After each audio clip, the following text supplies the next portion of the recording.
네, 오늘은 요한복음 6번째 강의 시간입니다. 야곱이 이스라엘이라는 제목으로 함께 하겠습니다. 요한복음 1장 35절부터 51절 함께 하도록 하겠습니다. 오늘로써 드디어 1장이 마무리가 되네요. 35절부터 37절까지 제가 읽어드리도록 하겠습니다. 또 이튿날 요한이 자기 제자 중 두 사람과 함께 섰다가 예수께서 거니심을 보고 말하되 보라 하나님의 어린 영이로다. 두 제자가 그의 말을 듣고 예수를 따르거늘. 지금 오늘 본문을 보니까 예수의 첫 제자가 요한의 제자였네요. 공감 복음서에 의하면 시몬과 안드레 형제가 어디에서 부름을 받느냐 하면 뭐죠? 바다, 갈릴리 바다죠? 갈릴리 호수에서 고기 잡다가 부름받는 것으로 나오는데, 요한복음, 여기에서는 지금 시몬의 동생, 안드레가 원래 세례 요한의 제자였다라는 것으로 지금 나오고 있네요.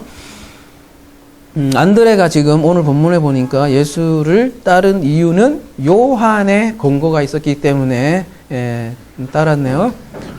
그래서 뭐 요한은 굉장히 겸손해서 자기보다 나은 선생을 따르라 이렇게 해서 또 요한의 이 덕망을 또 진송하는 그런 분들이 많은데 그런 의미라기보다는 지금 저자가 하고 싶은 얘기는 요한을 넘어서 지금 예수를 따르라라는 지금 메시지를 하고 싶은 거죠. 요한은 빛을 증거한 사람이죠. 근데 요한이 이제 빛에 대해서 증거하는 장면이라고 얘기를 할 수 있습니다. 그래서 참 빛을 따르라라는 지금 메시지를 요한은 하고 있고요. 지금 두 제자가 요한의 말을 듣고 예수를 따르는 장면으로 지금 나오고 있습니다. 왜 하필이면 두 제자인가? 왜 그럴까요? 두 제자를 언급한 것은 두 증인법에 의해서 그 두 증인을 강조한 것으로 봤겠죠. 뭔가 지금 증거하고 싶은 게 있는 거예요. 그래서 두 증인이 지금 등장을 하는 것이고, 또 특별히 35절에 또 이튿날 요한이 자기 제자 중 두 사람과 함께 섰다고 하는데, 이 이튿날, 그러니까 이틀, 성경에서 일하는 것은 또 증인의 숫자이기도 합니다. 그래서 지금 무엇인가 증언을 하려고 계속 이튿날 이렇게 표현을 하고 있죠. 또 요한복음 2장 가면 사흘째 날 이렇게 얘기한단 말이에요. 2와 또 3은 또 다르겠죠. 아무튼 이튿날 그리고 두 제자 이렇게 얘기하는 건 뭔가 증거를 하려고 하는 그런 암시를 가지고 있겠죠. 38절 예수께서 돌이켜 그 따르는 것을 보시고 물어 이르시되 무엇을 구하느냐 이르되 랍비여 어디 계시오니까 하니 랍비는 번역하면 선생이라 이렇게 얘기를 하고 있습니다.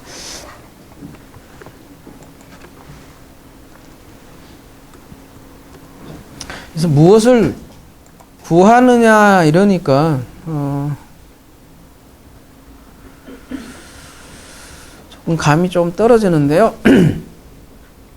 원어로 보시면 무엇을 구하느냐 할 때 어떤 동사를 쓰고 있냐면 제테오라는 말을 쓰고 있습니다. 제테오. 그래서 오늘 요한복음 오늘 본문을 좀 이해하려면 그 마태복음 7장 7절을 좀 이해를 해야 됩니다. 마태복음 7장 7절 가볼게요. 마태복음 7장 7절 구하라 그러면 너에게 주실 것이요 찾으라 그러면 찾을 것이요 문을 두드리라 그러면 열릴 것이니.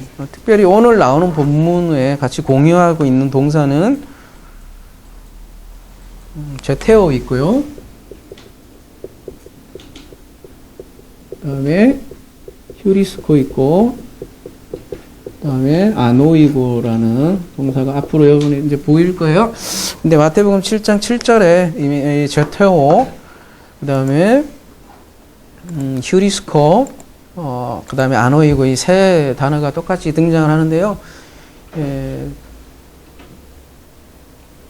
특별히 이 휴리스코라는 단어가 계속해서 반복해서 나옵니다. 그래서 휴리스코라는 단어를 잘 염두에 두시고요.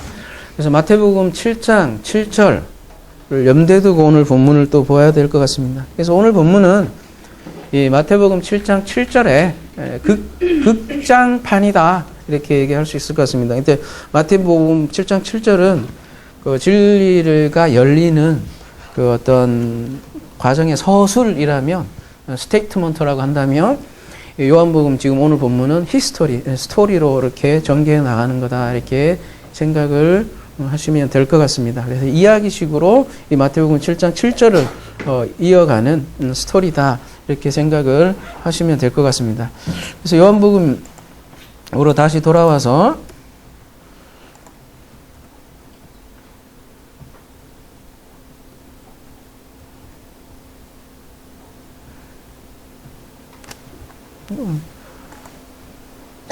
여기는 38절인데 프로그램은 39절로 돼 있네요. 이게 좀 안 맞아서 자꾸 혼동이 오는데 아무튼 무엇을 네가 제태오하느냐 무엇을 찾느냐 무엇을 찾느냐 이렇게 묻는데 뭐래요?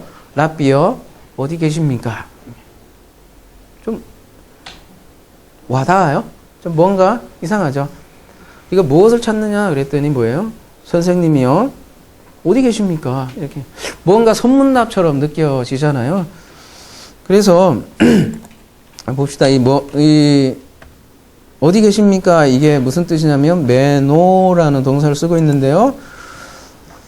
어디에 이렇게 어떤 장소에 머무는 거예요. 그러니까 직역을 하면 뭐라고 번역할 수 있어요? 선생님 어디에 머뭅니까? 더 구체적으로 얘기하면 선생님 당신의 숙소는 어디입니까? 이런 질문이거든요. 네가 무엇을 찾느냐 그러는데 선생님 당신이 머무는 숙소가 어디입니까? 이렇게 묻는 꼴이죠. 왜 그러면 머무는 숙소를 물어봤을까요? 같이 거하기 위해서 지금 질문을 하는 거죠. 우리가 제태오 한다고 했는데 이거 무엇을 구하느냐 했더니 제자들이 이게 가만히 말하자면 1, 2분 가지고 이 제태오 되는 상황이 아닌 거죠. 그래서 선생님하고 같이 머물면서 선생님에게 질문을 할 건 질문을 하고 여러 가지 성경에 궁금한 것에 대해서 질문을 하고 했겠죠. 그래서 당신이 머무는 말하자면 여인숙이 어디냐 오늘날로 말하자면 그렇게 묻는 장면이죠.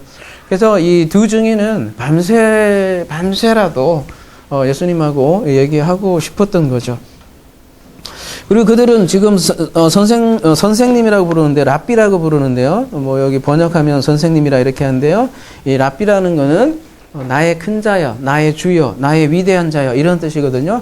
그래서 제자들이 스승을 부르는 극존칭입니다. 그래서 지금 스승인 요한의 권고를 따라서 이제 예수님이 스승이 된 거잖아요. 그러니까 스승으로 지금 부르는 장면인데 제자로서 선생님에게 뭔가 지금 배우고 싶은 거죠. 그러니까 당신이 머무는 숙소가 어딥니까? 이게 하루 이틀 배우겠다는 게 아니라 졸졸 쫓아다니면서 이제 제태오 하겠다는 거죠. 그래서 요한복음 1장 39절로 넘어가도록 하겠습니다. 예수께서 이르시되 와서 보라. 그러므로 그들이 가서 계신 데를 보고 그날 함께 거하니 때가 10시쯤 되었더라. 그래서 와보라. 그래서 그들이 예수님께서 계신 데에 지금 함께 머물렀더라 이렇게 얘기를 하고 있습니다. 근데 그 머문 시간이 10시쯤 되었더라 이렇게 얘기를 하고 있습니다. 근데 이 10시를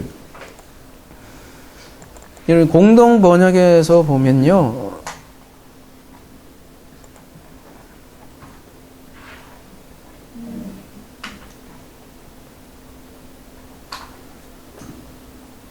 몇 시로 되어 있어요? 지금 새 번역도 보면 그날을 그와 함께 지냈다. 때는 오후 4시쯤이었다. 그죠? 그 다음에 공동번역도, 때는 4시쯤이었더라. 오후 이제 4시로, 공동번역은 번역을 하고 있어요. 근데, 이것 때문에 우리가 지금, 우리가 목요일마다 우리 하나사랑 그 교회는 모교 공동 연구라는 걸 해요. 저 혼자 하는 게 아니라 뭐 주로 제가 하지만 서로 또 어떨 때는 싸워요. 싸워가면서 치열하게 토론을 합니다. 그게 대해서 이상하게 생각할지 모르지만 기존 교회에서 볼 때는 목사님은 말씀은 뭐 무조건 예스 이렇게 할지 모르지만 저는 그렇게 생각을 해요. 모든 회의와 의심과 질문을 다 뚫고 난 그 답이 답인 거지. 무조건 믿습니다. 이러다가 망하는 꼴이 많잖아요. 그래서 우리가 공동연구팀에서 그 시간에 다 안 돼도 또 집에 돌아가서 또 다시 또 공동연구 작업을 하고 해서 내린 결론인데요. 왜 그러냐면 대부분의 지금 여러분 성경책에 봐도 여기 밑에 보면 오후 4시라고 돼 있을 거고 뭐 이렇게 다 유대 시간으로 이렇게 생각을 해서 플러스 6 전환해서 이렇게 다 하고 있다고요. 식객에서 99%는 다 그렇게 보고 있단 말이에요. 심지어 공동번역도 오후 4시로 하고 있으니까 제 입장이 상당히 부담스럽잖아요. 여러분 제 입장이라 생각해 보세요. 99%가 이렇게 따르는데 내가 1% 된다는 거는 쉬운 일이 아니에요. 그래서 진짜 무엇이 되는 굉장히 저는 부담스러웠고 저도 그냥 오후 4시 편하게 생각을 하려고 했는데 우리 공동연구팀에서 뭐 이러저러 하니 그렇습니다 해서 저도 이제 집에 가서 이제 확인을 해 봤더니 지금 오후 4시라기보다는 그냥 10시가 맞습니다. 10시가 왜 맞느냐 하면 한번 따져봅시다. 일단 요한복음은 저작 연대가 공간복음보다 어때요? 빨라요? 늦어요? 늦는 건 확실하죠. 예? 이건 뭐 모든 학자들도 다 동의를 하고요. 그래서 굉장히 후대 작품이기 때문에 공간복음은 그 유대력을 따랐고 요한복음은 로마력을 그러니까 율리우스 달력이라고 하거든요. 그러니까 로마 시간을 따랐다는 거예요. 왜 그러냐면 여러분 요한복음 19장 14절 가보십시오. 요한복음 19장 14절 가보시면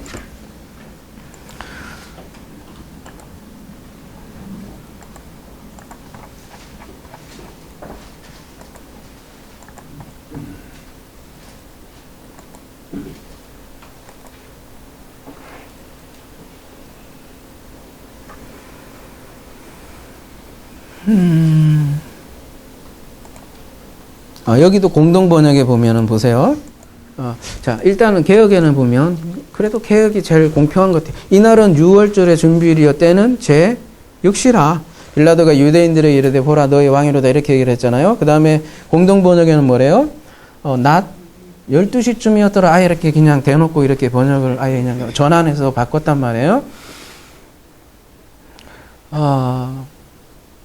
지금 이 장면은 저 빌라도가 예수를 잡고 있는 시간이에요. 근데 만약에 공동번역처럼 12시라면 지금 공간복음의 진술과 안 맞아요. 어떻게 안 맞냐면 공간복음에 의하면 예수님이 언제 잡히셨어요? 최소한 그 베드로가 그 닭 울기 전에 뭐 부인했다 이런 얘기 나오잖아요. 그 닭이 실제로 그 닭이 아니라 제사장이라는 얘기가 있어요. 그건 나중에 얘기하기로 하고 아무튼 그 새벽 전에 잡힌 거는 분명하잖아요.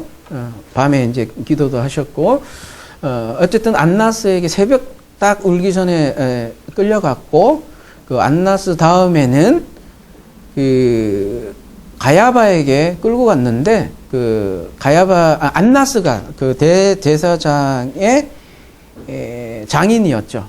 그래서 안나스 다음에 가야바에서 이제 신문을 받고 그 다음에는 빌라도에게 끌려갔고 그 다음에는 헤로드 왕에게 끌려갔고 그 다음엔 다시 빌라도에게 와서 지금 백성들에게 신문을 받았고 이 시간이 요한복음에서 얘기하는 6시라는 거죠. 굉장히 빨리 돌아가죠. 지금 우리는 뭐 한참 걸리지만 지금 어쨌든 6시라고 지금 기술을 하고 있고 여러분 근데 예수님께서 십자가에 목 박힌 시간은 몇 시로 여러분 알고 있어요? 응? 자, 일단 지금, 뭡니까? 지금, 신문 받는 시간이 6시라고 그랬어요. 이게 만약에 오후 12시다. 정오 12시라고 생각을 한다면, 예수님께서 십자가에 못 박힌 시간은 마가복음 15장 25절 가보겠습니다. 제가 왜 이 시간에 대해서 얘기를 하냐면 앞으로 요한복음에는 시간 얘기가 많이 나오기 때문에 굉장히 중요한 이거를 어떻게 이해하냐에 따라서 전혀 메시지가 다를 수 있거든요. 특별히 뭐 사마리아 여인도 그렇고 나중에 십자가 사건도 마찬가지고. 때가 제3시가 되어 십자에 못 박히니라. 3시라고 그러나요? 3시면 몇 시예요? 플러스 6하면 오전이에요. 적어도. 그 다음에 오전 9시가 되는 거죠.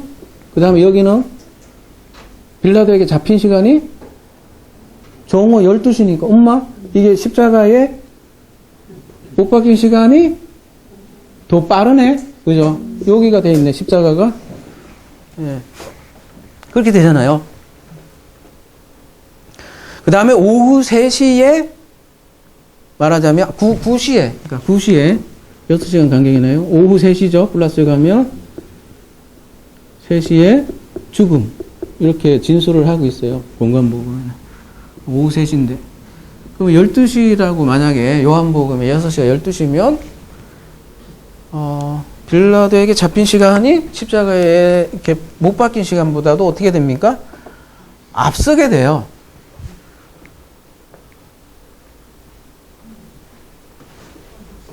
아니, 늦게 되는 거지. 빌라도에게 그 신문 받는 시간이 요 중간에 들어가게 되고, 십자가에 먼저 박히시고, 빌라도가 다시 끌어내서 신문하는 것도 아니고, 이게 앞뒤 관계가 전혀 안 맞는다는 거죠. 그러니까 따라서 요한복음을 근데 만약에 로마 시간으로 보게 된다면 어떻게 돼요? 이해가 되죠. 요한복음에는 제가 이제 집에 가서 또 가만히 봤어요. 곰곰이 봤더니 돌아가는 시간 이런 건 또 기술이 안 돼 있어요. 그냥 그 19장 14절에 그 시간만 명시했고, 요 시간만 명시했어요. 그 다음에, 나머지는 왜 기술을 안 했을까? 이런 생각을 해봤더니, 왜 그럴까요? 요한복음은 가만히 보면, 마태, 마가, 누가 공관복음을 이미 다 알고 있고, 거기에 기술된 건 굳이 기술을 안 하는 경향이 많더라고요. 그러니까 이미 다 있으니까 기술 안 돼 있는 것만 더 정확하게 기술을 하는 거예요. 훨씬 후대 작품이기 때문에 가능한 거죠. 그리고 요한복음은 이미 공관복음은 유대인들을 상당히 이미 시기가 굉장히 앞서니까 유대인들을 많이 생각할 줄 모르지만 요한복음은 이미 이방인들은 유대 시간에 뭐 이렇게 대다수가 이방인들인데 로마 시간은 오히려 더 친근하게 느껴졌겠죠. 그래서 요걸로 안 보게 되면 그대로 그냥 6시예요. 그러면은 몇 시가 되는 거예요? 거의 오전 6시에 잡히고, 어쨌든, 이 십자가가, 요때 굉장히 빠르긴 했지만, 돌아가는 순서가 굉장히 빠르긴 했지만, 어쨌든, 6시, 9시, 3시, 이렇게 아다리가 딱딱딱 맞는다는 거죠. 그래서, 요한복음은 로마 시간으로 봐야겠다, 라는 결론을 내렸죠. 비록 99%가 심지어 성경이 그냥 각주가 오후 4시라고 그렇게 해도 진리는 쪽수로 정하는 건 아니잖아요.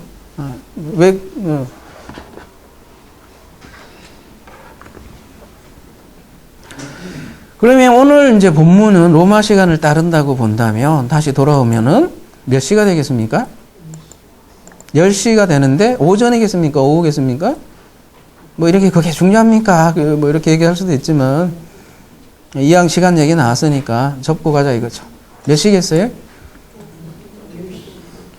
밤 10시면 적어도 그 당시 문화로 볼 때는 지금이야 뭐 편의점도 있고 12시에서 만나서 뭐 이렇게 할 수도 있지만 그 당시 여러 가지 정황사 볼 때 오전 10시가 될 것 같습니다. 그러니까 오전 10시에 이제 예수님 만났고 가서 거해서 거기서 이제 얘기를 이제 시작을 했던 거라고 봅니다.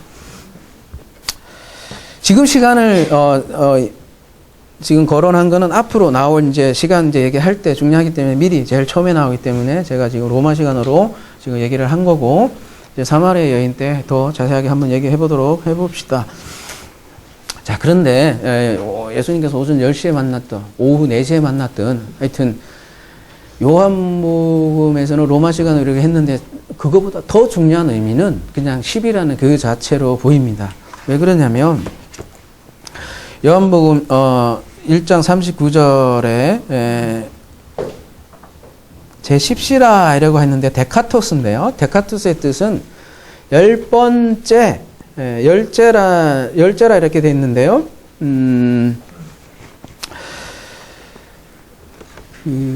열 번째의, 열 번째의, 그리고 11조라는 뜻도 있어요. 데카토스 자체로 그냥 하나로 11조라는 뜻도 있고요. 여러분 우리 10 하면 어떤 숫자라고 그랬어요? 10에 만났대요. 요한복음이 다른 공간복음보다도 훨씬 더 상징성을 많이 부여하는 게 요한복음이거든요. 심지어 히스토리도 요한복음 이제 2장도 가보겠지만 이 공간복음하고 전혀 다른 배치 순서로 얘기를 하는 거거든요. 그러니까 상징성을 많이 두고 있는데 10이라는 숫자는 우리가 이제 이미 이 숫자에 대한 메타포에 대해서 다뤘듯이 10은 어떤 숫자예요? 일단 7이 무슨 숫자라고 그랬죠? 7이 이제 창세기 1장에 언약의 숫자라고 한다면 그 언약이 실질적으로 땅에 실현이 돼야 되잖아요. 그 실현이 되기 위해서 우리 하나님께서 십계명을 주셨고, 그러니까 그 하늘의 뜻이 땅에 표현된 게 10이라고 한다면, 언약의 땅에 성취되는 숫자가 10이고, 그 결과로 구체적으로 나오는 그 존재들이 이제 12 아들들로 이렇게 표현을 하는 거죠. 그래서 11조라는 데카토스가 11조라는 뜻이 있듯이 11조라는 건 뭐예요? 여러분이 내는 돈이 아니라 뭐라고 그랬었죠? 여러분이 지금 전리품이라고 말씀하셨는데 전리품이라는 건 다른 게 아니라 그 언약의 그 완성의 실체인 그리스도를 궁극적으로 얘기하는 거거든요. 그러니까 10이라는 건 언약의 완성을 뜻하는 거고 십계명도 그리스도를 향해 가는 거고요. 지금 잘 생각해 보십시오. 그날에 머물렀어요. 누구와? 그리스도와 함께 머물렀어요. 그리스도와 함께 두 증인이 함께 머물고 그리스도를 만난 거죠. 11조의 실체인, 10의 실체인. 그래서 그리스도를 만났으니까 이 두 증인은 어떤 거예요? 말하자면 새로운 두 증인의 입장에서는 새로운 시대가 열리는 거죠. 그런 의미로 표현한 것이 더 분명하다고 봅니다. 그리고 40절 요한의 말을 듣고 예수를 따르는 두 사람 중에 하나는 시몬 베드로의 형제 안드레라.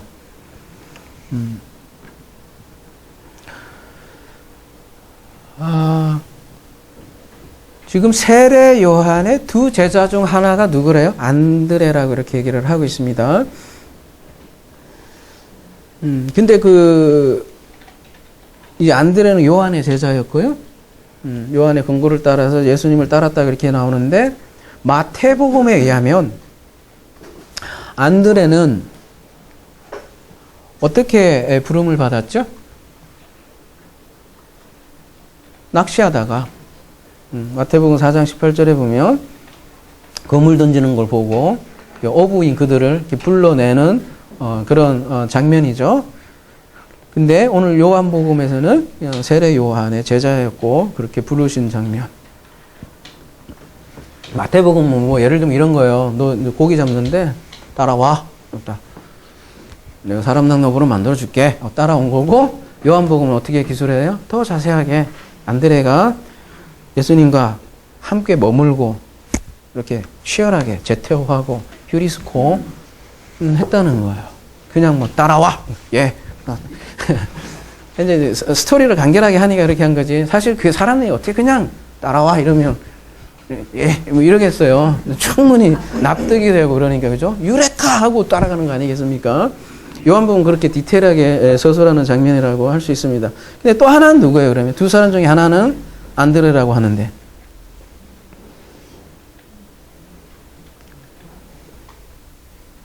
본인이 기자면 본인을 얘기 안 하는 경향이 있고요. 요한복음에는 계속 사랑하는 제자로 이렇게 숨겨놓는 장면이 있습니다. 그래서 요한이라는 주장이 대다수이고요. 혹시 여러분 아시면 저한테 나중에 따라오세요. 일단 그러기 전에는 이 요한이 거의 대다수라고 보여지고 제가 봤을 때도 자연스럽습니다. 41절 그가 먼저 자기의 형제 시몬을 찾아 말하되 우리가 메시아를 만났다 하고 지금 시몬을 찾아 할 때도 원어의 휴리스코고요. 우리가 메시아를 만났다 하고 할 때도 이 휴리스코고, 이 휴리스코가 그래서 자주 등장을 이제 한다는 거예요. 지금 안드레가 내가 휴리스코 했어, 그리스도를 이렇게 말할 수 있었던 이유가 뭘까요? 안드레가 나 휴리스코 했어, 그리스도를 휴리스코 했어. 응? 그에 제태어했겠죠. 근데 어떤 과정을 통해서 아까 그 전에 문맥에서 10시부터 10시에 예수님과 함께 거하면서 계속 말씀을 들었겠죠. 구약에 이런 말씀을 통해서 말씀을 하셨겠죠. 그래서 예수님과 대화를 통해서 두 증인이 메시아를 휴리스코한 장면이라고 할 수 있겠죠. 공간복음과 조금 다르죠. 훨씬 더 어때요? 공간복음보다 자세하기도 하고 훨씬 더 인간적으로 이해되는 그런 장면이죠. 42절 데리고 예수께로 오니 예수께서 보시고 이르시되 내가 요한의 아들 시몬이니 장차 게바라 하시니라. 게바는 번역하면 베드로라. 시므온, 요한의 아들 시몬이라고 했는데 시몬이라는 뜻이 뭘까요? 구약의 이름으로 시므온인데요. 시므온은 어디서 유래한 말이냐면 쉐마 이스라엘 할 때 시므온입니다. 듣다라는 뜻이에요. 듣다. 근데 이 성경에서는요, 이 시몬이라는 단어를 쓸 때는요, 보세요. 보면 예를 들면 이런 맥락에서 쓰이는 경우가 많습니다. 돌아오사 제자들이 자는 것을 보시고 베드로에게 말씀하시되 시몬아 자느냐? 내가 1시간도 깨어 있을 수 없더냐? 베드로가 깨어 있지 않을 때 예수님께서 그를 시몬이라고 부르는데요. 그러니까 말하자면 요한복음의 맥락에서 보면 시몬이 베드로가 되기 전에 이름이 시므온인데 시므온은 듣다라는 뜻을 가지고 있는 이름입니다. 그리고 베드로는 케파스라는 단어, 우리나라 말로 이제 번역을 하니까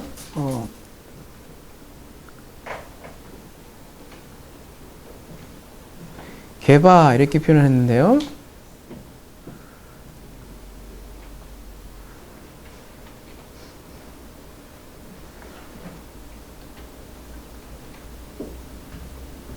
어디 갔어, 게바가?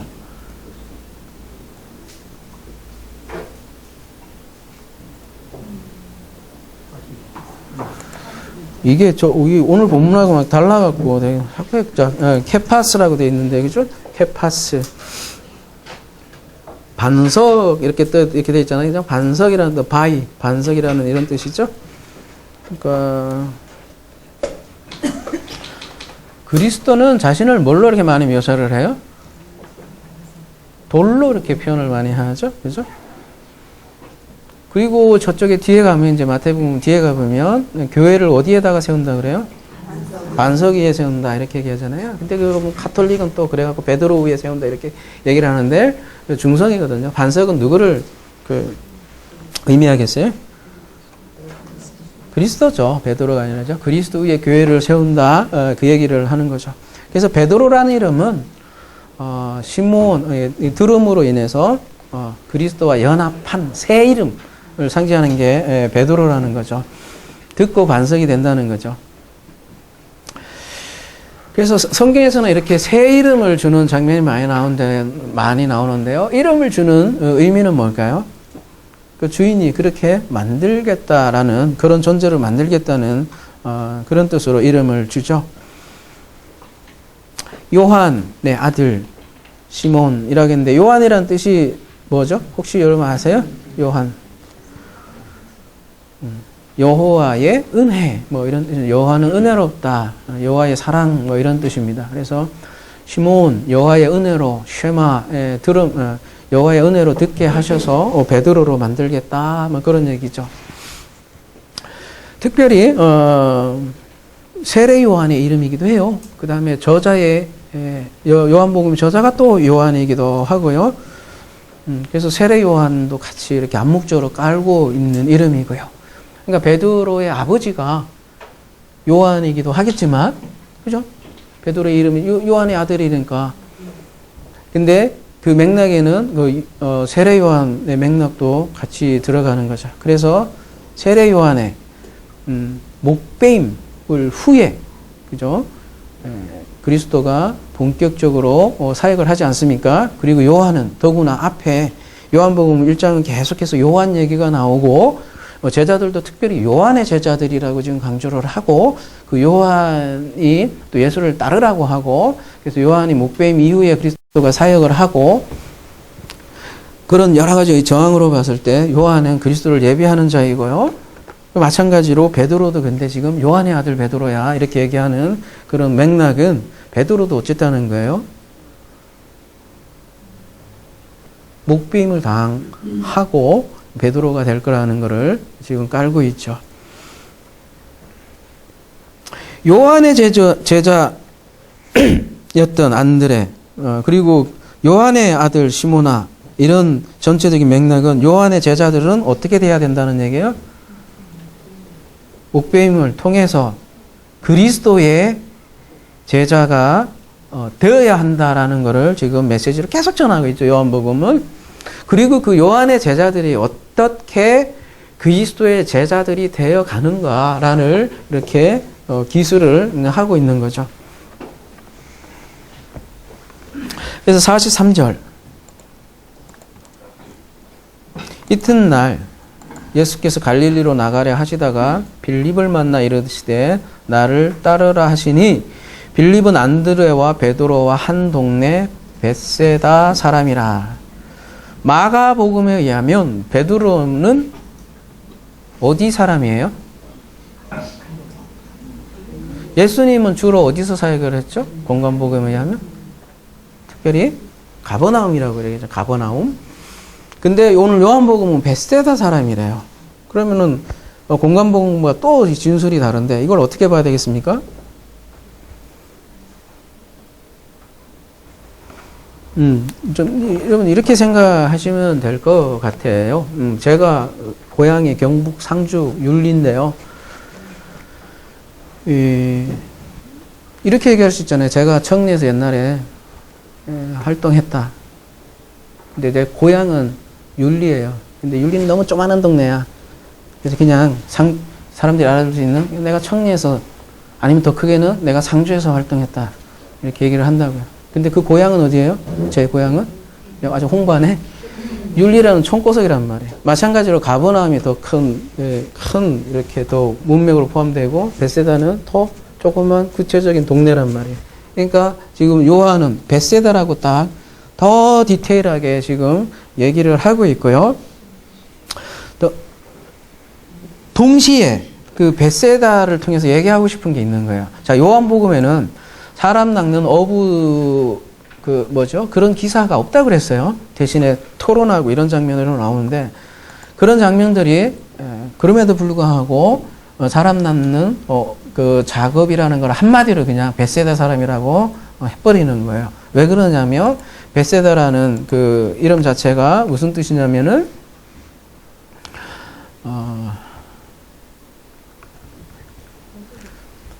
고기 잡는 집 이렇게 나오네요. 그죠? 고기 잡는 집. 베트 플러스 짜야드 사냥꾼이라는 뜻인데요. 고기 잡는 집. 그러니까 마가복음에서는 어부를 하다가 갑자기 부름받는 장면으로 설명하고 있는데 지금 예수님께서는 지금 이 벳세다라는 이런 단어를 써서 사실은 같은 메시지를 주는데 그 장면을 마가복음에서는 그냥 사람 낳는 어부나 따라와 이렇게 했다면 요한복음에는 와서 보라. 그리고 내가 머무는 곳에서 충분히 제테오 그다음에 휴리스코 아노이고 이렇게 하는 장면을 더 설득력 있게 그리고 있는 거죠. 훨씬 더 지적이에요. 어떻게 보면 요한복음이. 그러니까 요한복음에 고기 잡는 고기 잡으면서 부른 장면은 없지만 의미적으로는 똑같이 빌립은 사람 낚는 어부로 등장을 하는 거죠. 그래서 어부가 돼서 누구를 찾아간다는 거예요? 나다 나엘. 저는 자꾸 이걸 나다니엘 이렇게 다니엘 때문에 입이 무겁게 해서 자꾸 나다니엘 이렇게 하는데 나다나엘이에요. 그죠? 나다나엘. 혹시 제가 이제 얘기하면서 나다니엘이라고 하면 그냥 나다나엘로 하수 입에 배갖고요. 다니엘이 그냥 입에 배갖고 그러는 거니까요.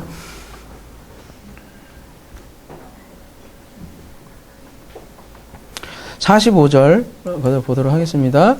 빌립이 나다나엘을 찾아 이르되 모세가 율법에 기록하였고 여러 선지자가 기록한 그 일을 우리가 만났으니 요셉의 아들 예수니라.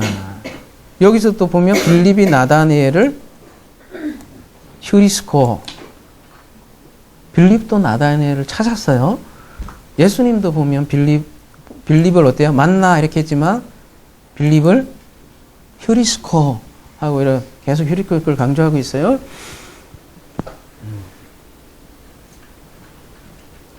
두 번이나 사용됐죠, 그죠? 그 다음에 우리가 휴리스코였으니 요셉의 아들 나사렛 예수리라 이렇게 하겠습니다. 지금 나다나엘이 등장을 이제 드디어 등장을 하는데 이 나다나엘이 요한복음에만 등장을 합니다. 그죠? 공관복음에는 등장을 하지 않아요. 그럼 이 나다나엘은 누굴까요? 나다나엘은 나다나엘이다 이렇게 얘기할 수도 있겠지만 나다나엘은 누굴까요? 여러분 마태복음 10장 3절 가보겠습니다. 빌립과 바돌로메, 도마와 세리마테와 알페의 아들 야고보 다들 여기 12절 이름이 쭉 나와요. 빌립과 바돌로메. 마가복음 3장 18절 가볼게요. 또 안드레와 빌립과 바돌로메와 마테와 도마와 알페의 아들 야고보와 및 다데오와 가나의 시몬이었며. 누가복음 6장 14절 가볼게요.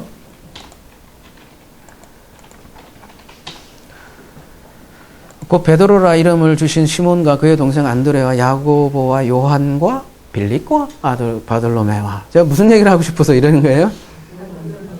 뭔가 빌립과 바돌로메는 항상 둘이가 그냥 짝짝꿍이네. 그럼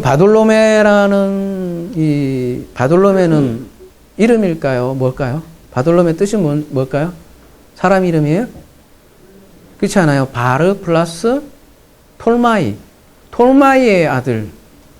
그게 그냥 바돌로메예요. 그러니까 바돌로메는 사람 이름이 아니라 누구누구의 자식 이런 거예요. 여러분은 사람의 이름으로 부르는 게 아니라 아버님 이름이 뭔지 모르겠지만 하여튼 누구의 아들.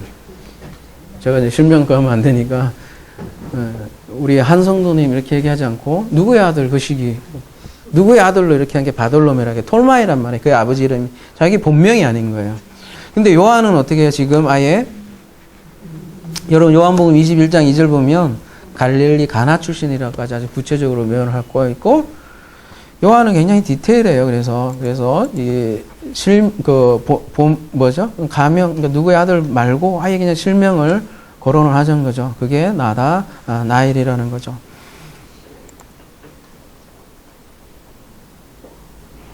몇 절 했었지?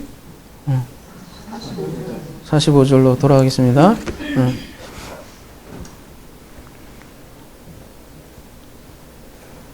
이 빌립이 나다니엘에게 이렇게 설명하는 거예요. 이분이 모세가 율법에 기록한 선지자. 모세와 선지자라는 건 무슨 얘기예요?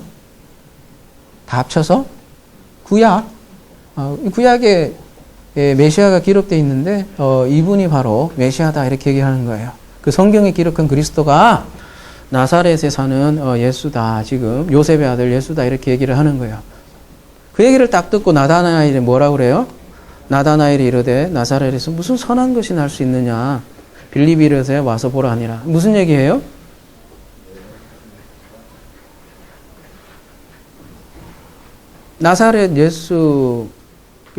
나사렛에서 무슨 선한 것이 날 수 있느냐. 무슨 얘기예요? 그게 말이 되냐. 이 얘기잖아요. 그 얘기는 나다나엘은 지금 모세와 선지자, 즉 구약을 알고 있었다는 얘기예요? 없었다는 얘기예요?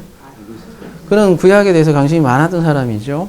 근데 자기가 아는 상식으로 해서는 미가서에서 보면 베들레헴인데 어떻게 나사렛에서 날 수 있느냐. 말이 안 된다. 지금 네가 구라를 쳐도 유분수지. 말이 되냐. 지금 그거잖아요. 선한 것, 그리스도가 날 수 있느냐. 지금 그렇게 얘기를 하는 거잖아요. 성경과 안 맞지 않느냐. 지금 그 얘기 하니까 빌립이 뭐래요? 그럼 와서 보라. 말이 딸리는지 어떤지 모르지만. 그래서 예수님을 소개하죠. 그래서 47절. 직접 확인해 보고 싶은 거예요. 열정이 대단하신 분들이죠. 예수께서 나다나엘이 자기에게 오는 것을 보시고 그를 가리켜 이르시되 보라 이는 참으로 이스라엘 사람이라 그 속에 간사한 것이 없도다. 이렇게 얘기를 하셔요. 나다나엘이 오는 걸 보고 대뜸 이는 참 이스라엘 사람이라 간사한 것이 없도다. 이렇게 얘기를 하네요. 왜 이런 말씀을 하셨을까요?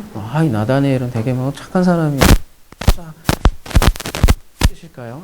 어떤 메시지를 얘기하려고 이렇게 나다나엘은 이렇게 얘기를 했을까요? 일단 나다나엘이라는 이름을 한번 봅시다.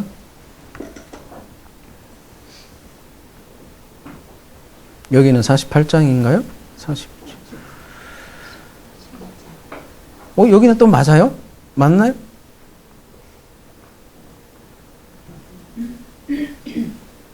그러네요. 여긴 또 47절 맞네요. 헷갈려요. 이 프로그램. 하여튼 나다나엘인데요. 히브리어 5417이라고 되어 있는데 네단엘 이렇게 되어 있는데요. 나탄 플러스 엘 이렇게 되어 있는데 하나님이 주셨다 이런 뜻이에요. 그래서 의역하면 하나님의 선물이라는 뜻이 나다나엘이에요. 나다나엘. 일단 이거 지금 이 본문이 메시지 주는 거는 그가 참 이스라엘이 된 것은 하나님의 선물이라는 걸 암묵적으로 깔고 있고요. 하나님의 선물로 지금 간사한 것이 없는 이스라엘 사람이 되었다라는 건데요. 이 사람이 원래 간사한 사람이 아니란 말인가? 이거 질문을 하지 않을 수 없어요. 왜냐하면 46절에 이 사람이 진짜 메시아를 알았다면 이런 얘기를 안 했을 거라고요. 46절에 무슨 선한 것이 날 수 있느냐. 나사렛에서 아직 모르고 있는 사람을 보고 이렇게 참으로 이스라엘 사람이라 이렇게 얘기한 것 자체가 좀 이상하고 앞뒤가 안 맞잖아요. 그래서 어디가 중요하냐면 예수께서 나다나엘의 자기에게 오는 것을 보시고 지금 말씀하시는 거예요. 그러니까 예수님께 오는 것을 보고, 그러니까 오는 것은 에르코마인데요. 여러분 요한계시록 1장 7절에 그 에르코마하고 똑같아요. 그걸 뭐 재림이라고 자꾸 이렇게 번역을 하지만 예수님의 에르코마이, 그러니까 예수께 에르코마이 하는 걸 보시고 지금 이 말씀을 하신 거예요. 예수께로 에르코마이 함으로 지금 나다나엘이 하나님의 선물이라는 뜻이라고 그랬어요. 참 이스라엘이 된다라는 말이에요. 지금 그 사람에게는 간사한 것이 없다 이렇게 얘기하는데 이 간사함이 없다라는 말을 왜 예수께서는 하셨을까요? 지금 이스라엘과 관련이 있어요. 이스라엘과. 제가 제목을 괜히 이걸로 한 게 아니라 간사한 것이 없다. 간사한 건 누굴 여러분 떠올릴 수 있어요? 간사함을 대표하면 야곱을 떠올 수밖에 없어요. 이거를 흔히 얘기하는 유희라 그래요. 이렇게 언어를 가지고 이렇게 재미있게 아주 깊은 의미를 전하는 그런 언어 유희라고 하는데요. 지금 야곱과 이스라엘을 비교하고 싶은 거예요. 야곱은 간사한 자로서 나중에는 이스라엘이 된 이스라엘의 말하자면 시족격이죠.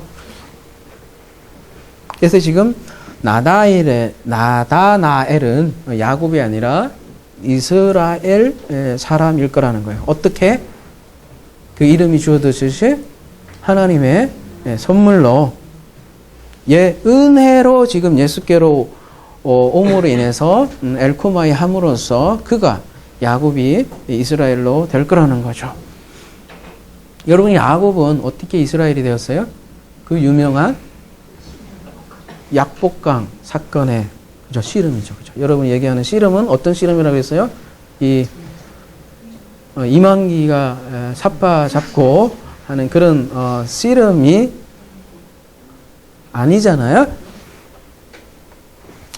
무슨 메시지를 우리는 야복강 씨름에서 우리가 배웠죠? 야곱의 환도뼈가 이게 상한다는 게 자체가 어떤 걸 뜻하죠? 죽음이죠, 죽음, 그죠? 야곱이 죽고 철저히 은혜를 깨닫고 강을 건너는 장면이라고 할 수 있습니다. 그게 야곱이 이스라엘이 되는 은혜인 거죠. 이 부분 뭐 길어서 다 얘기 안 할게요. 이미 했었잖아요. 야곱이 하나님을 이긴 거 아니라고.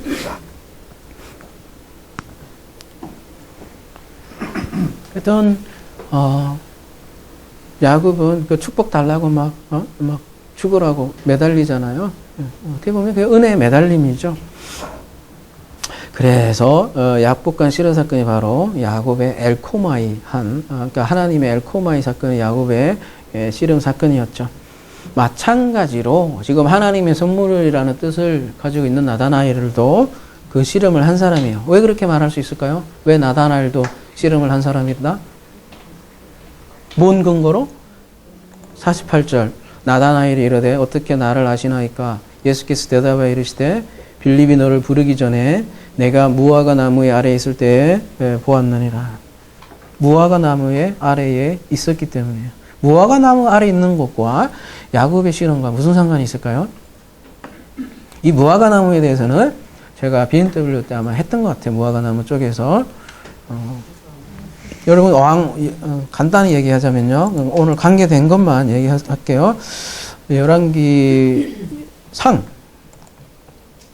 4장 25절에 보면 이런 표현들이 나와요. 솔로몬이 사는 동안에 유다와 이스라엘이 단에서부터 브엘사바 이르기까지 각기 포도나무와 무화과 나무 아래에서 평안히 살았다. 요 표현 잘 여러분 기억하셔야 돼요. 이제 앞으로 요한복음 2장에 이제 포도 사건이 드디어 나오기 때문에 야곱이 이스라엘도 있지만 무화과와 포도는 항상 이렇게 왜 포도가 나와? 같이 등장을 하는데 요 일종의 수거 같은 거예요. 포도나무 아래와 무화과 나무에 평안히 살았더라. 미가서 4장 4절 그래서 이런 표현들이 나오는데 각 사람이 자기 포도나무 아래와 자기 무화과 나무에 앉을 것이라 쭉쭉 나오는데요. 그러면서 아까 그 샬롬 평안히 살았더라 할 때 포도나무와 무화과 나무 아래에 살았다고 이렇게 얘기나요. 왜 그럴까요? 포도나무하고 무화과 나무가 다른 나무에 비해서 특별히 굉장히 손이 많이 가요. 특별히 무화과 나무는 이렇게 하나하나 이렇게 구멍 뚫으면서 올리브 기름을 다. 그래서 그게 뭐지? 어디입니까? 거기에? 이렇게 목자가 이렇게 무화과 나무에 올라가서 배양하는 그런 그림도 있잖아요. 하여튼 손이 많이 가요. 무화과 나무하고 포도나무가. 그래서 포도나무와 무화과 나무에서 이렇게 평안히 살았다는 것은 오랜 기간 동안 전쟁이 있으면, 그러니까 전쟁이 있으면 불가능한 그런 상황이죠. 근데 전쟁이 없이, 전쟁이 없어야만 이렇게 포도나무와 무화과 나무가 아주 살았다 이렇게 표현을 하기 때문에 그 샬롬을 나타나는 대표적인 수거고요. 근데 거꾸로 이 무화과 나무하고 포도나무가 거꾸로 사용되면 뭐를 표현을 하냐면요. 시간 관계상 하나만 볼게요. 시편 105편 34절 가볼게요.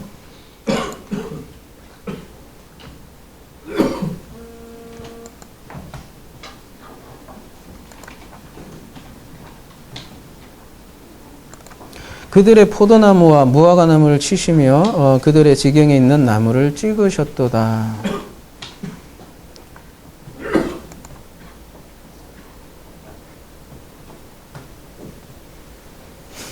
이사야 34장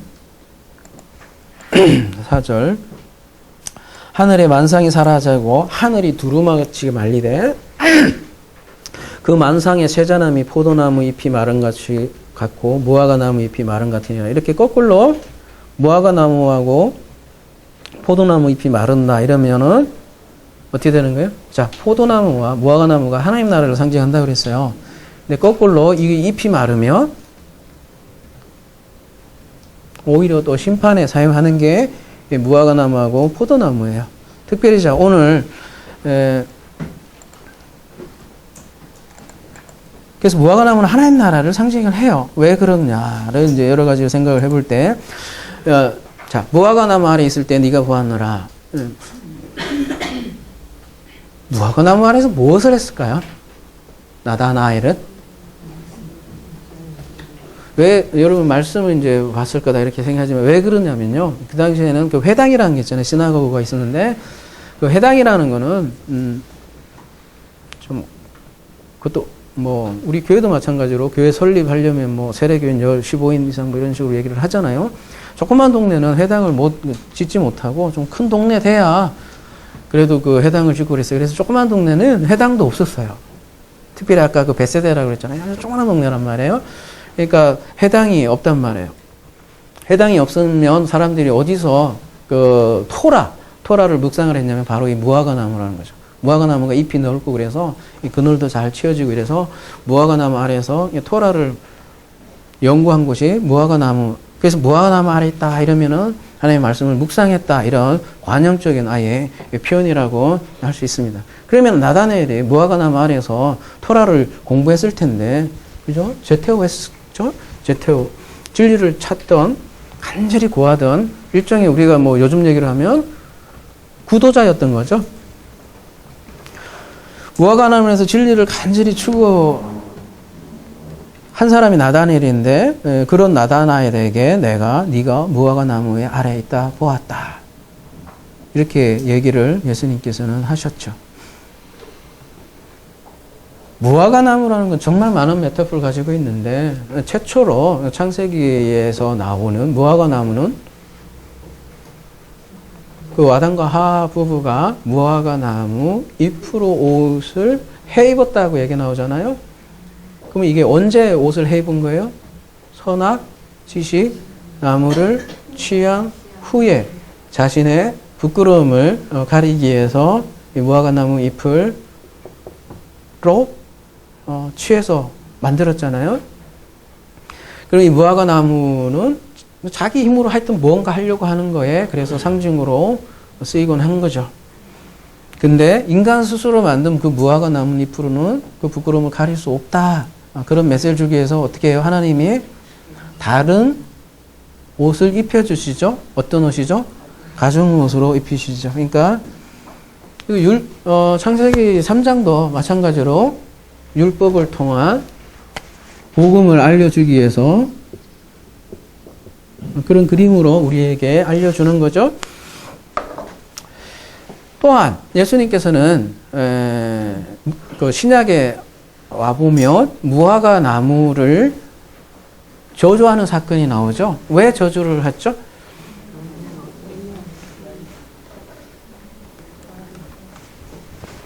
배고파 죽겠는데 열매가 없어서 빡쳐서 그런 거 아니고요. 성질이 더러워서 그런 건 아니고요. 그렇지는 않겠죠. 마가복음 11장 가볼게요. 야, 오늘 말씀 다 못할 것 같네요. 그때까지 이거 다 해야 되는데 큰일 났네. 이게 본문이 길다 보니까 근데 전체가 다 가야 다 연결이 되거든요. 최대한 빨리는 해보겠지만 여러분 지금 갑자기 내가 배고프다 얘기하니까 갑자기 저도 배가 고파서 이런 얘기를 하는 건데요. 어쨌든 무화과 저주 사건의 맥락이 뭐냐면 그렇게 저주하고 여러분 이렇게 마가복음 11장 보면 앞뒤로 이렇게 뭐라 하지 그거 샌드위치 기법으로 앞에 무화과 나무 얘기 나오고 뒤에 무화과 나무 나와요. 그 다음에 그 가운데 무슨 얘기 나와요. 그러면 성경은 뭘 얘기하는 거겠어요? 가운데 거 얘기하려고 앞뒤로 이렇게 두 연관이 있다. 요거는 아까 얘기했던 극장판이라면 얘는 설명판이다. 뭐 그런 식으로 가운데 거 얘기하려고 하는데 가운데가 무슨 얘기예요? 가만히 보니까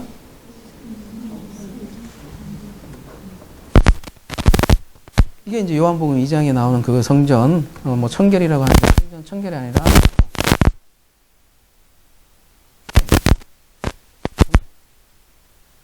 시간 관계상 다 읽을 수는 없지만 그 딱 중간에 있는 내용이 뭐예요? 만민이 기도하는 집이라 너희는 강도의 소굴을 만들었도다. 지금 성전에 대해서 지금 얘기를 하고 있잖아요. 그러니까 무화과 저주 사건은 뭐하고 관련이 돼 있다? 성전은 기도하는 집인데 진정한 기도가 되지 않으면 성전은 하나님의 원함을, 기도를 전달할 수 없기 때문에 어떻게 해요? 뒤에 또 산과 바다에다 던지는 장면이 나오잖아요. 성전은 당연히 심판받아야 된다. 그런 말로 산이 던져진다. 이렇게 얘기를 하는 거잖아요. 따라서 무화과 나무는 무엇을 상징을 한다? 열매 없는 성전을 또 상징할 때 무화과 나무를 쓰더라는 거예요. 그래서 율법적인 존재를 쓸 때 무화과 나무를 쓰고요.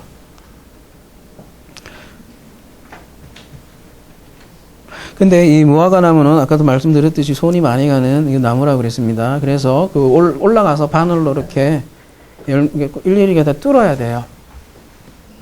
뚫고 뭐를 집어넣느냐면 올리브 기름을 이렇게 발라주면 무화과처럼 그게 무화과가 뜻이 무 과일이잖아요. 근데 실제 꽃이 없는 건 아니래요. 안쪽으로 이렇게 숨어서 이렇게 꽃이 안 보이는 거지. 어쨌든 그렇게 해서 우리가 먹는 무화과가 되는 거죠.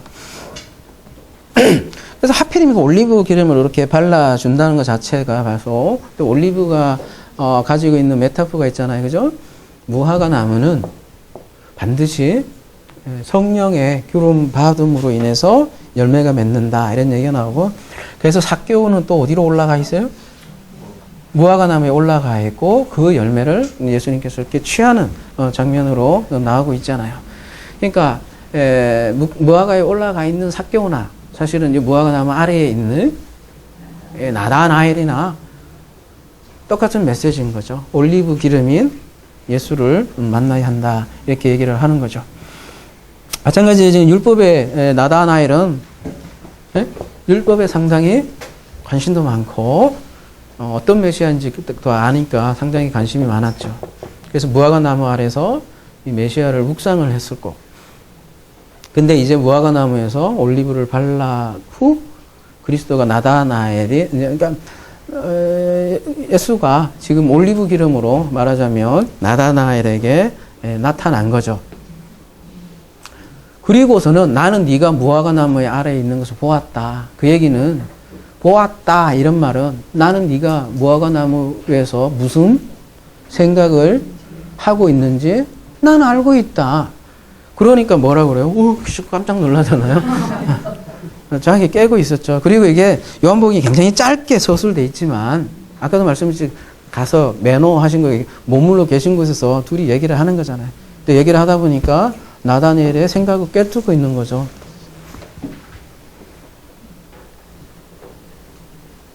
너는 지금 진리를 휴리스코 하고 있는데 너는 무화과 나무 안에서 토라를 묵상을 했는데 그 묵상한 결과 메시아를 기다렸지. 나는 네가 무슨 생각하고 있는지 알고 있다.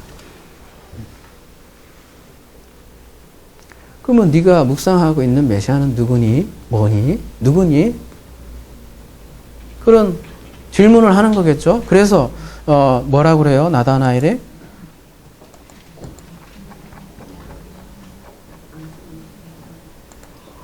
나다나엘이 대답하되 랍비여, 여전히 스승으로 얘기를 해요.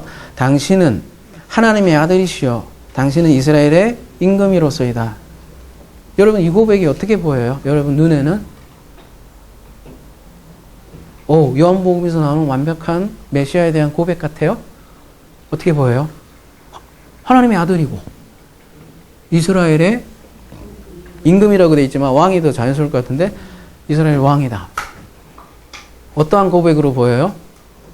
Perfect! A 플러스? 이렇게? 그런 답일까요? 아니면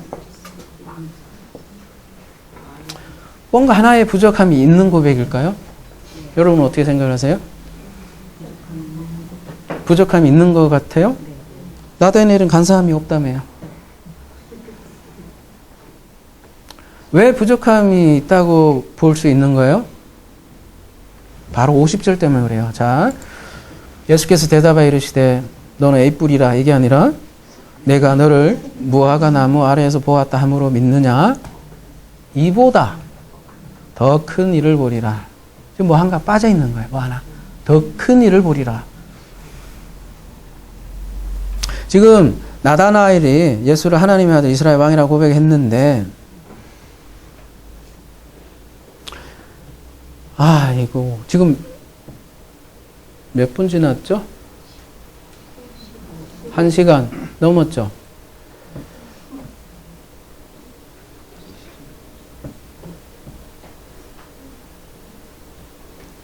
이게 다 돼야 이게 되는데 도저히 이거 하면 한 30분 더 될 것 같아요. 이게 안 되겠다.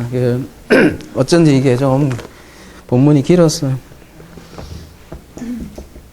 왜냐하면 이 나다니엘이 고백한 하나님의 아들 이스라엘의 왕 이 개념을 좀 충분히 우리가 이해를 해야 될 것 같아요. 그렇지 않고서는 지금 요한이 무슨 얘기 하려고 하는지를 다 쫓아갈 수 없을 것 같아요. 그래서 저 화장실에 가서 뭐 다 안 한 것 같지만 여러분이 또 집에 가서 한번 또 묵상을 한번 해보고, 왜 예수님께서는 그러면은 이 하늘이 열리고 하나님의 사자들이 인자의 오르락 내리락 하늘 보리라 이런 말씀을 또 하셨을까? 를 더 묵상했으면 좋겠어요. 이 하면 30분 돼서 여러분 너무 길어져서 힘들 것 같습니다. 그냥 이거 어떻게 끝날지 모르겠네 이러니까. 예?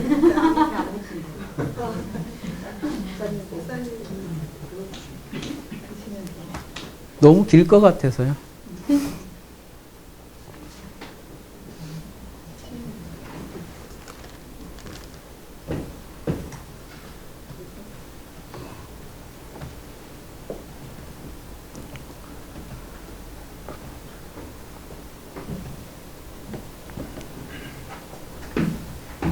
그냥 가요? 한 30분까지 그러면 한번 트라이 해볼게요. 15분 정도 한번 열심히 한번 달려볼게요. 그러면 지금 이런 머뭇거리는 시간보다 오히려 일단 이스라엘이 생각하는 메시아를 우리가 분명히 알아야 돼요. 지금 나다나엘은 야곱의 대표로 나온 사람이에요. 그가 어떻게 야곱이 이스라엘로 가는 과정을 지금 보여주기 때문에 나다나엘이 지금 고백한 하나님의 아들 이스라엘 왕은 유대인들도 이렇게 메시아에 대해서 이렇게 고백을 했어요. 그래서 나다나엘은 유대인을 지금 대표로 지금 얘기하는 장면이고 그거를 수정해주는 장면이기 때문에 유대인의 메시아 사상을 굉장히 알아야 되고 유대인의 메시아 사상의 가장 뿌리는 사무엘하 7장 12절 가보겠습니다. 이게 나단이 얘기한 거예요. 그래서 나단의 신탁이라고 얘기하는 건데요. 내 수완이 차서 내 조상들과 함께 누울 때 내가 내 몸에서 날 내 씨를 내 뒤에 세워 그의 나라를 견고하게 하리라. 그는 내 이름을 위하여 집을 건축할 것이요 나는 그의 나라 왕위를 영원히 견고하게 하리라. 나는 그에게 아버지가 되고 그는 내게 아들이 되리니 그가 만일 죄를 범하면 내가 사람의 매와 인생의 채찍으로 경계하려니와 이렇게 얘기 나오는데요. 징계하려니와 경계가 아니네요. 하나님께서 다윗의 한 아들로 지금 왕위를 계속해서 다윗 왕조를 세우겠다 이 약속이잖아요. 근데 이 나단을 통해서 이제 얘기한 거고요.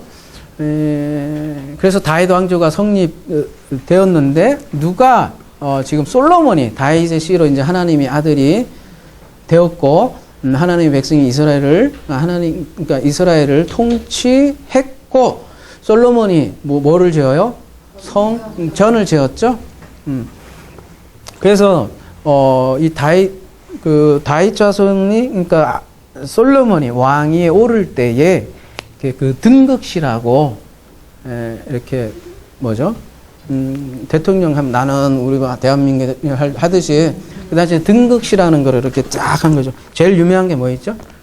시편 2편 같은 거 보면 나오잖아요. 근데 솔로몬이 이제 왕이 되고 나서 어떻게 돼요? 대번에 남북이 확 갈라져 버리고 북쪽 이스라엘은 얼마 안 지나서 어떻게 돼요? 망하죠. 누구에 의해서? 아시리아에 의해서 망하고. 근데 남주 유다는 어때요? 좀 더 지속이 되죠.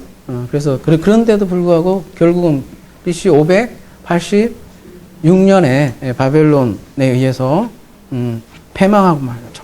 그러니까 이스라엘의 생각으로서는 이게 어떻게 되는 거예요? 나단의 신탁이 나는 그의 나라, 그의 왕위를 영원히 경고하게 하리라 하는데 박살났거든요, 이스라엘. 이거 뭐야? 이렇게 해서 이 나단의 신탁을 재해석을 하게 된 거죠.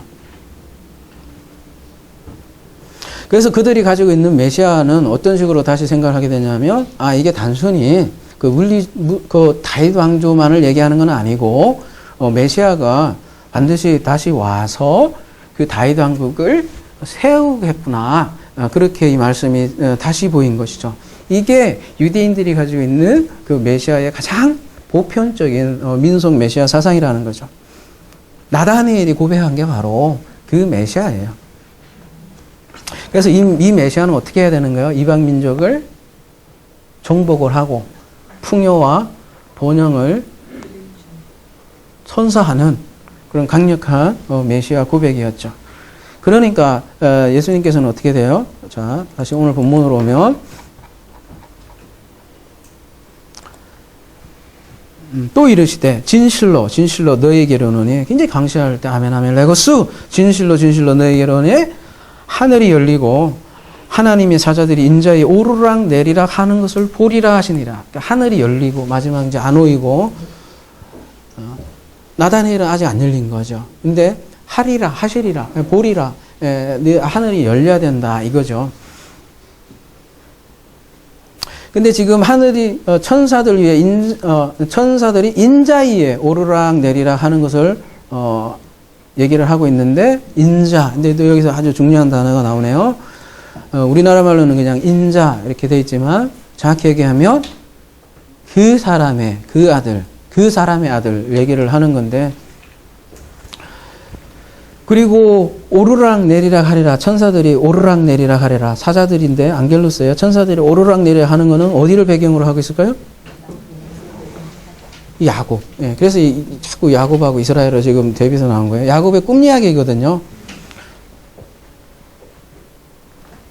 창세기 28장 빨리 한번 해보도록 하겠습니다. 창세기 28장 11절 한 곳에 이르러 해가 진지라 거기서 유숙하려고 그 돌을 한 돌을 가져다가 베개로 삼고 거기서 누워 자더니 꿈에 본즉 사다리가 땅 위에 서 있는데 그 꼭대기가 하늘에 닿았고 본즉 하나님의 사자들이 그 위에서 오르락 내리락 하고 이렇게 되어 있는데요. 일단 자 여러분이 지금 보시는 성경하고 이 유대인들이 보는 관점이 조금 달라요. 그걸 좀 이해하셔야 돼요. 이 유대인들은 창세기 28장에 야곱의 사다리를 어떤 식으로 해석을 했냐면 유대인들이 그 아람어로 이렇게 번역한 성경을 탈굼이라고 그래요. 탈굼역에는 그대로 직역한 게 아니라 이렇게 설명식으로 주해식으로 해서 그렇게 한 거예요. 뭐 번역을 했는데 굉장히 뭐라 하지? 주해라고 해야 되나요? 익스플레이션이 더 많이 들어가 있는 성경이 탈굼이에요. 탈굼역에서는 이거를 어떻게 이 사건을 표현을 하냐면요. 자기네 시조인 야곱이 너무 이게 영광이 찬란해서 천사들도 이 야곱의 얼굴을 못 보는 거예요. 야곱은 이미 하늘에 앉힌 자인데 하늘에 있는 자인데 너무너무 영광스럽기 때문에 야곱의 후광을 못 보는 거예요. 그래서 야곱의 후광을 보려면 어떻게 해야 돼요?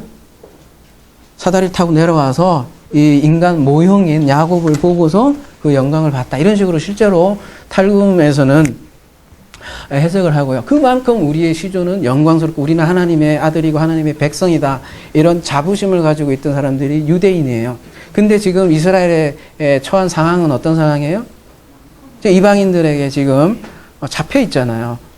나라가 망해 있고. 그런데 지금 야곱이 언제 이 꿈을 꾸었다는 거예요? 에서에게 쫓겼다는 거죠. 그러니까 이스라엘 민족들도 지금 어떤 상황이라는 거예요?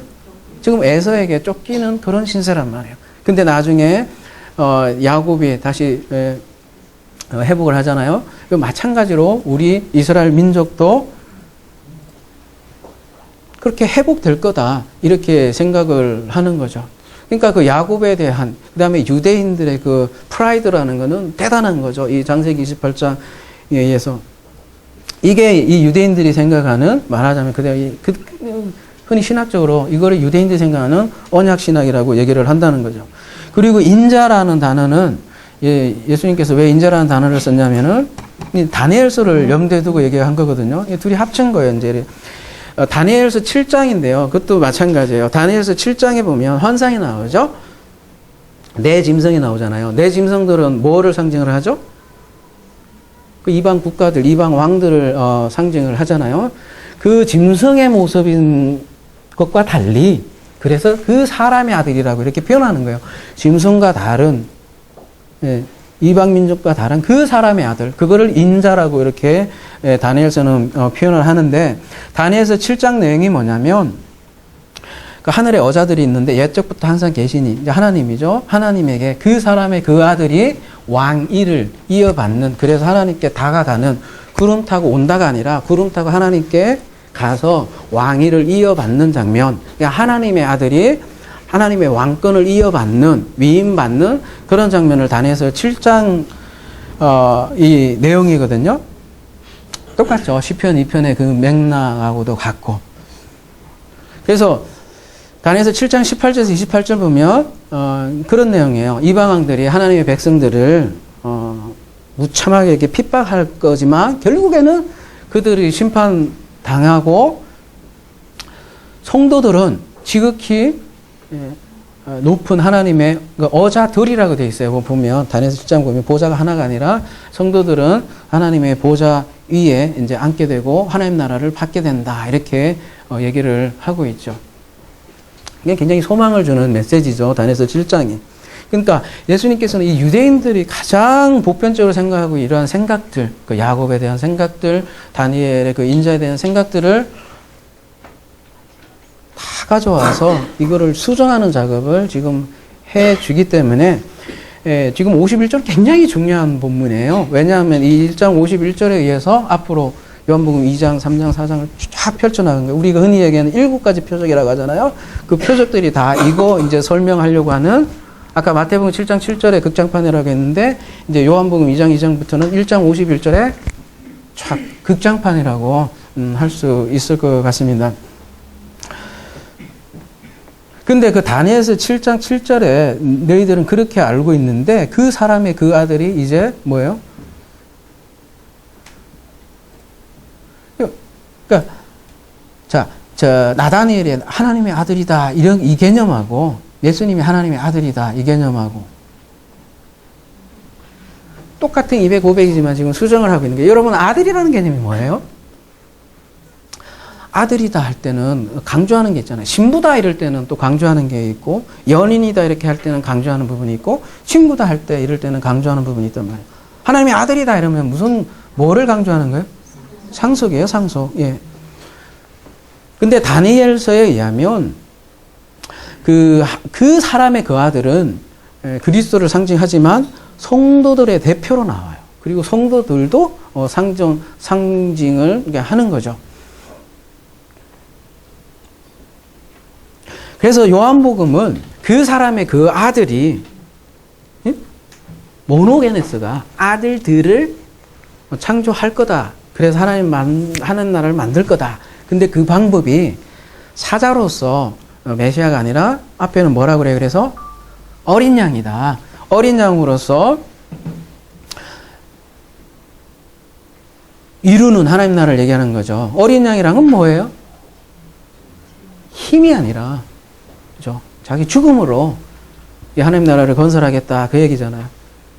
그러니까 예수님은 지금 유대인들이 알고 있는 이런 율법적인 메시아, 그죠? 무화과 나무 아래에서 묵상한 그 메시아, 그 야곱이 이스라엘 되기 전에 그 메시아를 지금 수정하고 있는 거죠. 더 큰 일을, 뭐예요? 이스라엘 포도나무. 그래서 이제 요한복음 2장에 바로 포도 얘기부터 나오잖아요. 율법의 메시아보다 더 큰, 지금 복음에서 말하는 메시아를 지금 얘기를 하고 있는 거죠. 그래서 그 야곱을 이스라엘로 만들겠다. 그 방법이 뭐냐? 나다나엘, 즉 하나님의 은혜로 만들겠다, 이렇게 얘기를 하는 거죠.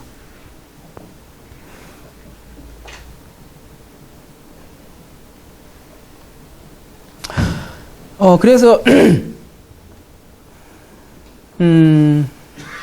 여러분 오르락 내리락 하면 이게 뭐 어떤 여러분 메시지가 좀 어떤 그 심상이 떠올라요? 오르락 내리락 하면?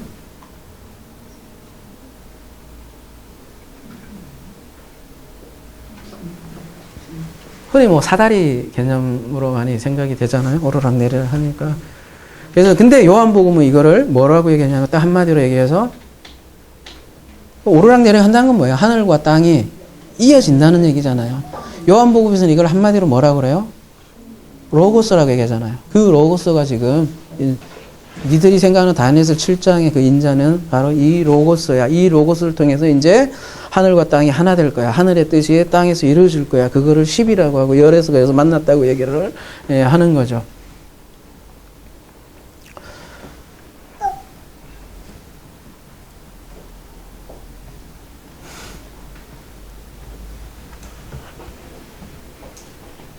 여러분 그 창세기 28장에 보면 가볼게요.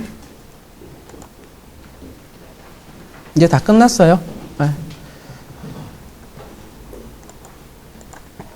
17절 이에 두려워하여 이르되 두렵도다 이것이요 이것은 다름 아닌 하나님의 집이요 이는 하늘의 무리로다 하고 야곱이 아침에 일찍 일어나 베개로 삼았던 돌을 가져다가 기둥으로 세우고 그 위에 무엇을 보여?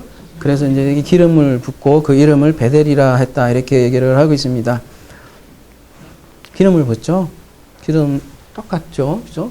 기름을 여기 무화과나무에 올리브 기름을 받아서 요한복음 포도나무가 된다. 그런 얘기를 하는 거죠. 그래서 무화과나무 아래 있던 나다나엘을 불러 지금 성령으로 하늘이 열리는 장면을 하고 있는 거죠. 하늘이 열린다는 건 다른 게 아니라 이제 계시가 열릴 거다. 구원은 그렇게 하나님의 은혜로 나다나엘이 될 것이다. 이렇게 얘기하는 것이죠. 묘한 거는 여기 빌립이 나다나엘을 소개하죠. 빌립이 무슨 뜻이에요? 조사해 보신 분은?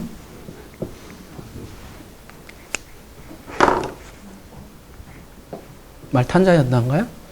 네.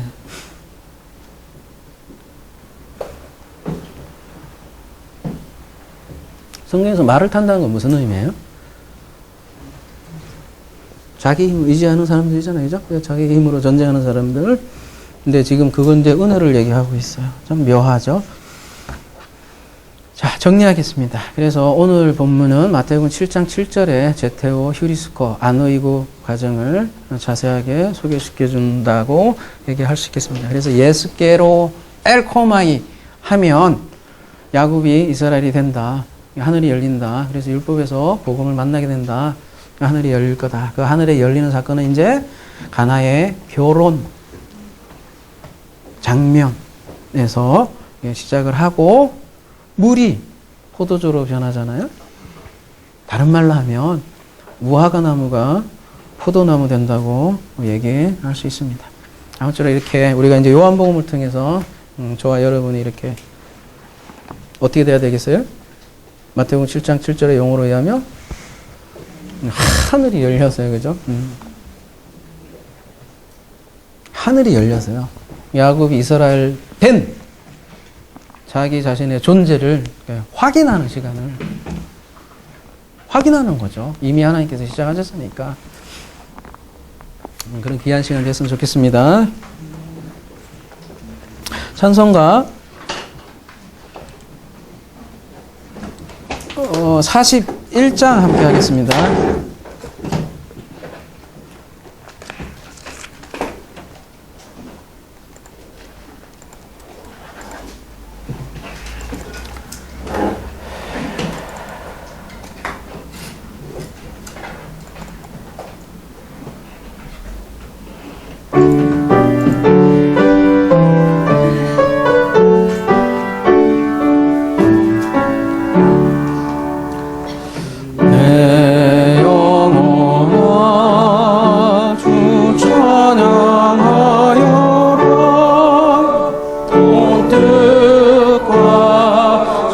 정성을